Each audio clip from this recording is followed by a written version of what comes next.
వస్తే మేము చూపిస్తాం, పక్క రాష్ట్రం వాళ్ళకి ఏం తెలుస్తుంది అనే రకంగా మాట్లాడారు. దాని ఏ విధంగా చూడాలి? వైవి సుబ్బారెడ్డి గారు అసలు మొట్టమొదట నేను జగన్ రెడ్డి గారు అనడము వాళ్ళకు నచ్చలేదు.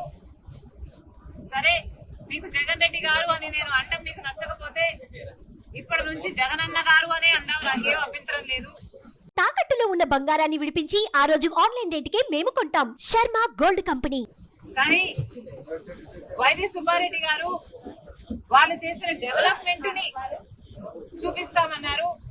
సరే సార్, మీరు చేసిన డెవలప్మెంట్ ని చూపించండి, మేమంతా సిద్ధంగా ఉన్నాం చూడడానికి. డేట్ టైం మీరు చెప్పినా సరే, మమ్మల్ని చెప్పమన్నా సరే, మీరు చేసిన అభివృద్ధి ఏమిటో చూపించండి.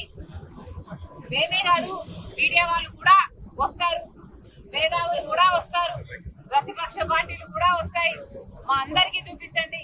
మేమందరం కూడా మీరు చేసిన అభివృద్ధి ఏమిటి, మీరు కట్టిన రాజధాని ఎక్కడ, మీరు నడుపుతున్న పెట్రోల్ ఎక్కడ, మీరు కట్టిన పోలవరం ఎక్కడ, మీరు చేసిన డెవలప్మెంట్ కూడా ఆంధ్రప్రదేశ్ లో అందరూ కళ్ళల్లో ఒత్తులేసుకొని చూస్తున్నాము, చూపించండి.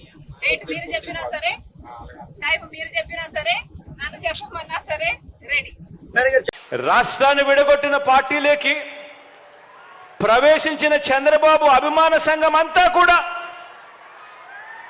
చంద్రబాబును జాకీ పెట్టి ఎత్తేందుకు కష్టపడుతూ ఉన్న ఇంకొంతమంది స్టార్ క్యాంపెయినర్లు, వీళ్ళంతా కూడా చంద్రబాబు నాయుడు గారికి తోడుగా ఉన్నారు.